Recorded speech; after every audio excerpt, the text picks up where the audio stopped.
नमस्कार मित्रांनो. पाथरपूरच्या माळावरचा धनगर वाडा आज पोरांच्या आवाजाने गजबजलेला होता.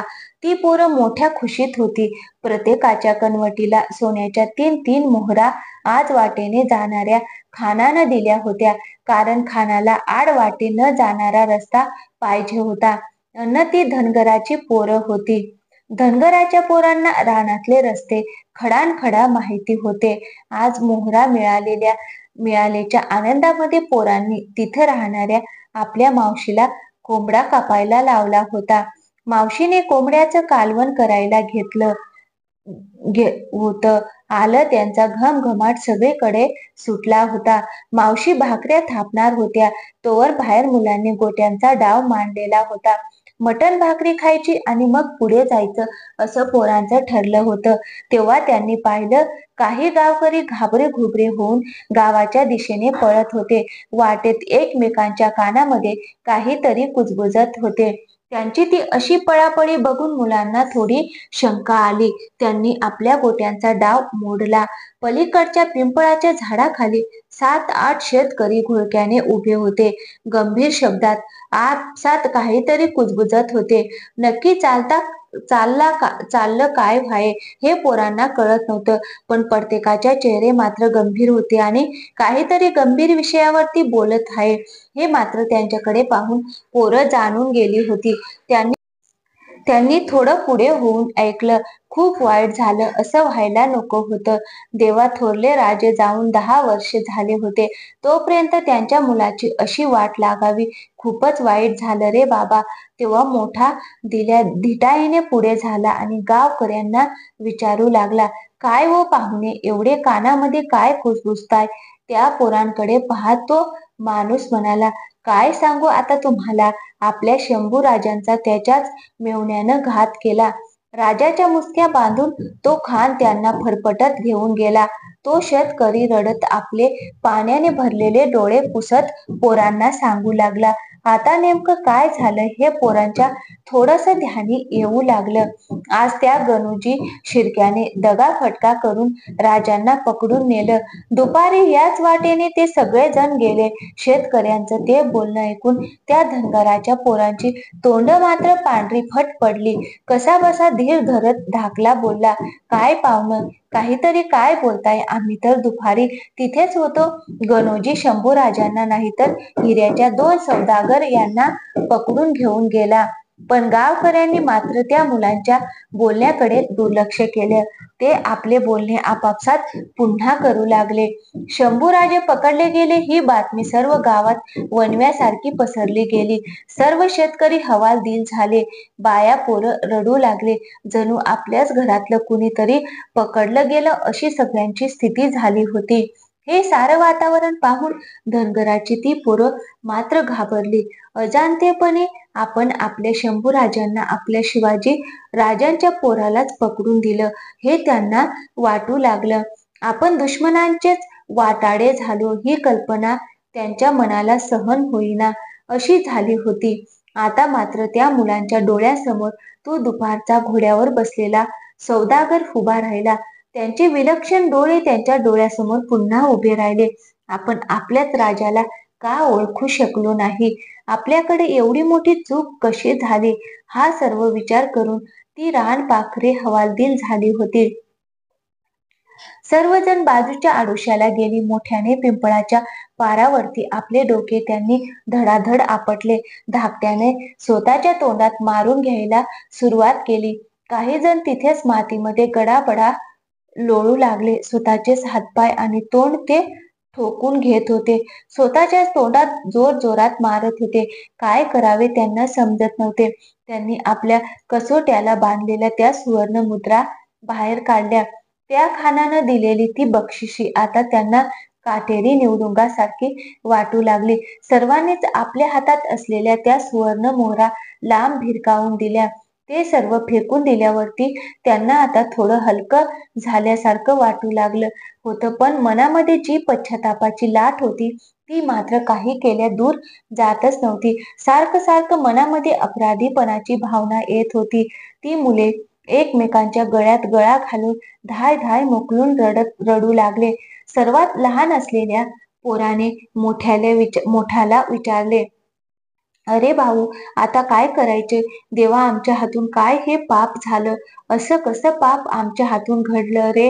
हे महादेवा, हे खंडेराया, ज्या राजानं आपल्या सगळ्यांवरती माया केली, ज्यानं आपल्या सगळ्यांना कधी परक मानलं नाही, आज त्यालाच आपण ओळखू शकलो नाही आणि तो आपल्या दुश्मनाच्या सोबत असताना आपण दुश्मनाला मदत केली.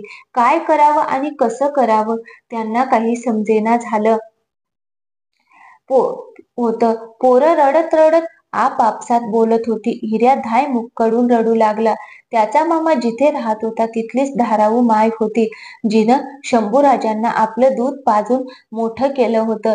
ती शंभूराजाची दूध आई होती. त्या आठवणीने त्या हिऱ्याला आणखीनच रडू येऊ लागलं. तो म्हणू लागला की आपल्याच आयांच्या दुधावरती शंभूराजा लहानाचा मोठा झाला अन आज आपणच आपल्या राजाच्या गळ्याला जणू नख लावली. त्यांच्या डोळ्यातून नुसत्या अश्रूंच्या धारा वाहत होत्या. काय करावं हेच त्यांना सुचत नव्हतं. आपल्या हातून हे काय घडलं? हा विचार करूनच त्यांच्या अंगात ज्वाला भडकू लागल्या. तेवढ्यात बारक्याने मोठ्याला विचारलं, भाऊ, काय करायचं म्हणतोय? तेव्हा तो सर्वात मोठा पोरगा म्हणाला, मेंढ्यांच्या कळपात हळूच घुसणाऱ्या लांडग्यांवरती झडप घालणारी आणि त्या जिवंत लांडग्याचा जबडा फाडणारी आपली धनगराची जात. आपल्याला चकवा देऊन ते मुघल आपल्या राज्याला घेऊन गेले. चला आपण त्या गणोजीच्या कारभाऱ्याला पंथाला ठार मारू. त्या गण्या शिर्क्याच्या नरड्याचा घोट घेऊ. ती धनगराची 8 लेकरं दरी डोंगर झाड रान पालथ घालत पळू लागले. त्यांच्या पायात जणू वाघाचं बळ आलं होतं. त्यांचा श्वास धडधडत होता. न थांबता ती 8 लेकरं रात्रभर नुसती धावत होती. त्यांच्या कमरेच्या करदोळ्यामध्ये बांधलेले कोयते दुश्मनाचा जीव घेण्यासाठी तयार झाले होते. पोरांचा पळण्याचा वेग इतका होता की जणू ते वाऱ्यालाच विचारत होते की कुठे आहे तो सैतान? तो सैतान आता हाती यावा. त्याच्या नरड्याचा घोट घेतल्याशिवाय आम्ही राहणार नाही. गाव पूर्ण गाढ झोपला होता. पहारेकरी तेवढे जागे होते. जागोजागी मशाली पेटलेल्या होत्या. लपून बसलेल्या लांडग्याला जसं शोधण्यासाठी धनगराची पोरं जपून पावलं टाकतात तशी जपून पाऊल टाकत होती ही पोरं पुढे सरकली.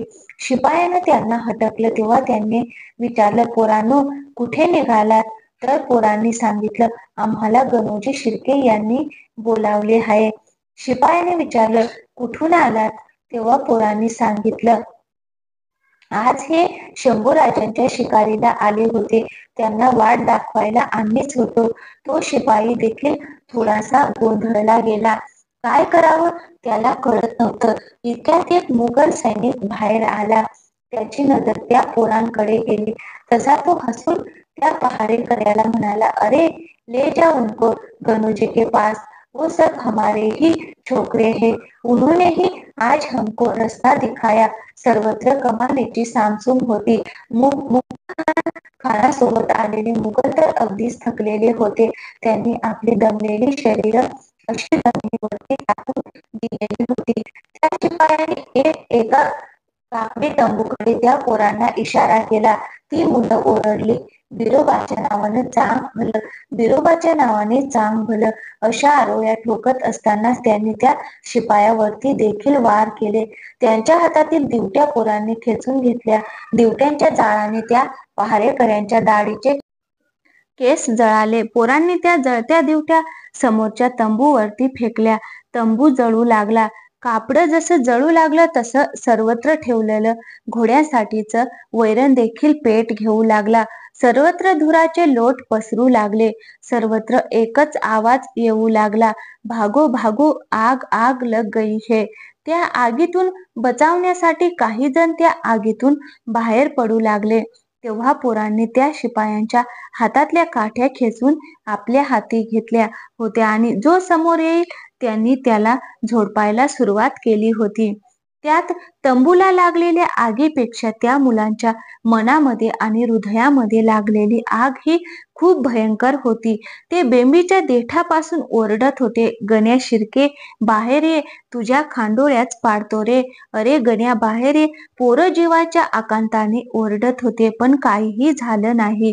पोरं 8 होती आणि मोगलाईचं सैन्य अफाट होतं. सैनिक लगेचच पुढे धावले. त्यांनी त्या 8 पोरांना लगेचच पकडून जेरबंद केलं.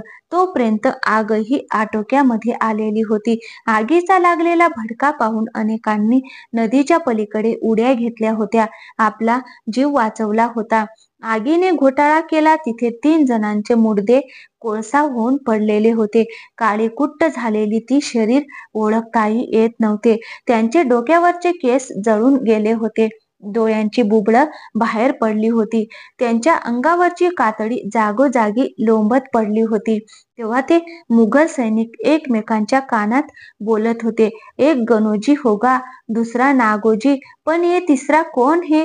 थोड्या वेळाने आग आणि दंगा सर्व काही शांत झालं, पण मुकरब खानच्या तंबूकडे मात्र कोणीही जागा नव्हतं. इतके दिवस झालेल्या दमछाकीने शांतपणे झोपलेल्या त्या मुकबर खानाला कोणीही उठवण्याची हिंमत केली नाही. बिचारी धनगराची पोरं वाचवायला गेली, पण यश मात्र त्यांच्या हाती आलं नाही. तर मित्रांनो, व्हिडिओ आवडला असेल तर व्हिडिओला एक लाईक करा आणि चॅनलवर नवीन असाल तर प्लीज चॅनलला सबस्क्राईब करायला विसरू नका. थँक्यू.